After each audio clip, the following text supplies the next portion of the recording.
Sahabat yang budiman, sebagai umat Islam tentu kita sangat mengagungkan sosok Sayyidina Muhammad SAW. Karena beliau adalah utusan Allah yang membawa ajaran Islam sebagai rahmat bagi semesta alam.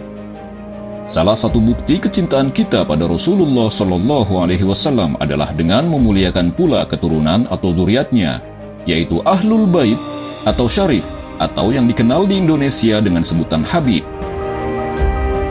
Habaib atau Habib juga manusia biasa yang memiliki khilaf dan kesalahan.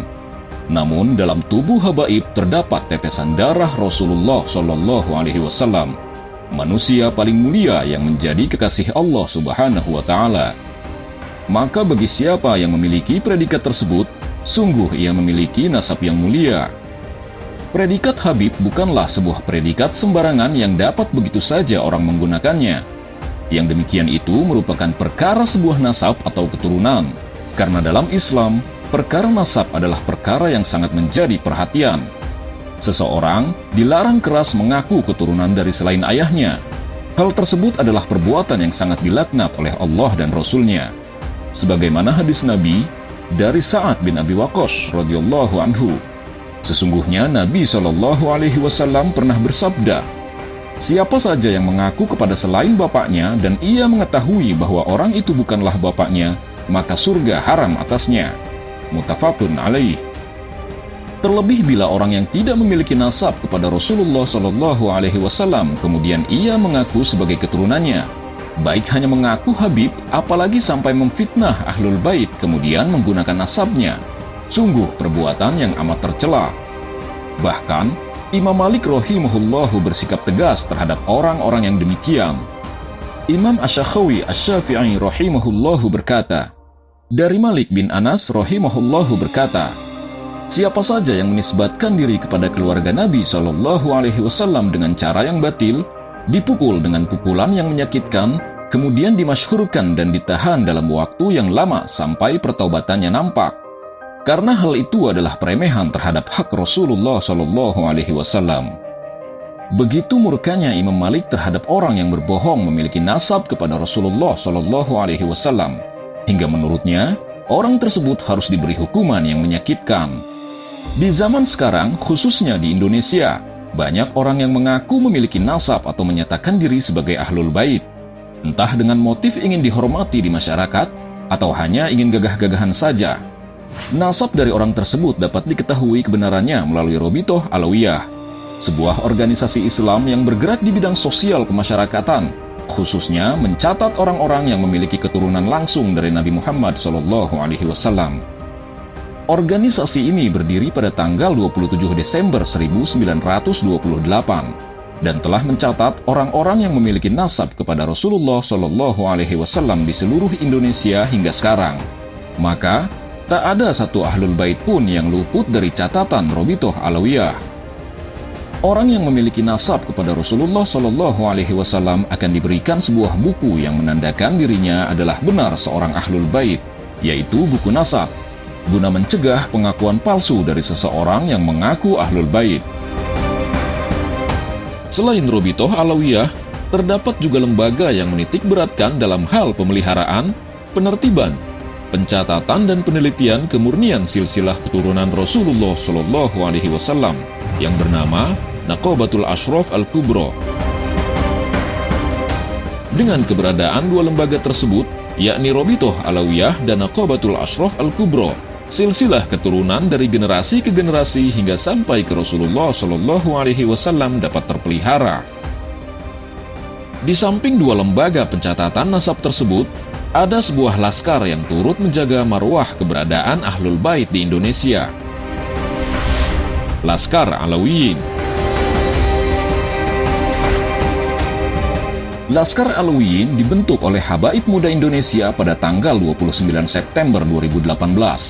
Kemudian disahkan sebagai lembaga independen yang memiliki badan hukum pada tanggal 31 Agustus 2020 dengan nama Yayasan Laskar Alawiyin Bersatu. Yayasan Laskar Alawiyin Bersatu memiliki sayap juang yaitu Laskar Alawiyin Indonesia atau LAI. Kemudian, laskar yang beranggotakan para muhibbin yaitu Laskar Pecinta Alawiyin Indonesia atau LPAI. dan Laskar Syarifah Alawiyyin Indonesia atau Laifah. Yayasan Laskar Alawiyyin Bersatu dibentuk guna menertibkan nasab-nasab atau zuriat palsu yang keberadaannya makin marak, karena hal tersebut tidak dibenarkan dalam Islam. Seperti yang terjadi di kawasan Jakarta Utara baru-baru ini, seseorang telah mengaku memiliki nasab kepada Rasulullah SAW dengan marga Al-Jufri. Ironisnya, bukan hanya nasab palsu, orang tersebut menggunakan nasab dari seorang ahlul bait kemudian memfitnahnya. Mendengar berita yang terjadi, dua lembaga yakni Robitoh Alawiyah dan Naqobatul Ashraf Al-Kubro mengambil tindakan dengan memeriksa dan menelusuri terlebih dahulu nasab yang ia akui. Setelah diketahui bahwa nasab yang ia gunakan palsu, pelaku sempat mendapat teguran dari pihak kedua lembaga. Namun, ia tetap bersikeras dengan kebohongannya. Ia masih saja mengaku sebagai ahlul bait dengan marga Al-Jufri. Bahkan anak dari pelaku berniat menikahi seorang syarifah dengan bekal nasab palsunya. Hal tersebut membuat geram banyak pihak, hingga pada suatu malam beberapa anggota dari Laskar Pecinta Alawiyyin Indonesia atau LPAI mendatangi rumah orang tersebut guna memberi peringatan. Tak ada tindak kekerasan sedikit pun. Kami hanya memperingati orang itu untuk tidak menggunakan nasab palsu. Karena itu perbuatan tercela yang sama dengan menghina baginda Rasul, ujar Chang Aji dari LPAI. Saat itu terjadi kesepakatan bahwa perkara ini akan diselesaikan bersama ahlul bait yang asli secara kekeluargaan. Menyepakati keputusan tersebut, Laskar Pecinta Alawiyyin Indonesia berkoordinasi dengan Laskar Alawiyyin Indonesia untuk turut serta dalam musyawarah. Ketua Laskar Alawiyyin Indonesia pun turun tangan guna menengahi musyawarah tersebut. Dalam musyawarah itu, pelaku tidak dapat membuktikan kebenaran nasab yang ia gunakan. Terbukti bahwa nasab yang ia akui adalah nasab palsu, yang mana pemilik nasab atau ahlul bait sesungguhnya adalah Habib Hashim bin Yahya Al-Jufri. Pelaku beralasan bahwa ia hanya mengikuti perintah ayahnya. Dengan lapang dada, Habib Hashim bin Yahya Al-Jufri memaafkannya. Namun pihak Laskar Alawiyyin Indonesia tak percaya begitu saja. Mengingat ia sudah diperingati tentang hal tersebut, tapi tetap membandel. Hingga akhirnya pelaku diminta membuat surat pernyataan dengan mengakui kebohongannya dan tak akan mengulangi kesalahannya lagi. Surat tersebut dibacakan di hadapan Laskar Alawiyyin Indonesia, Laskar Pecinta Alawiyyin Indonesia, keluarga ahlul bait, dan beberapa jamaah yang menjadi saksi pada musyawarah tersebut. Bismillahirrahmanirrahim. Saya mengaku salah atas pengakuan sebagai habaib Juria Rasul yang bermarga Jufri. Saya minta maaf dan keluarga besar saya karena saya tidak mengaku sebagai Juria Rasul bermarga Jufri. Saya minta maaf atas kesalahan yang saya telah perbuat karena saya telah berbohong. Saya meminta dan memohon maaf yang sebesar-besarnya kepada keluarga besar Al-Hashim bin Yahya Al-Jufri. Saya berjanji saya tidak akan mengulangi lagi, dan apabila saya mengulangi lagi saya akan melanggar sesuai dengan konsekuensi dari yang diberikan dan siap sanksi oleh pihak yang berwajib.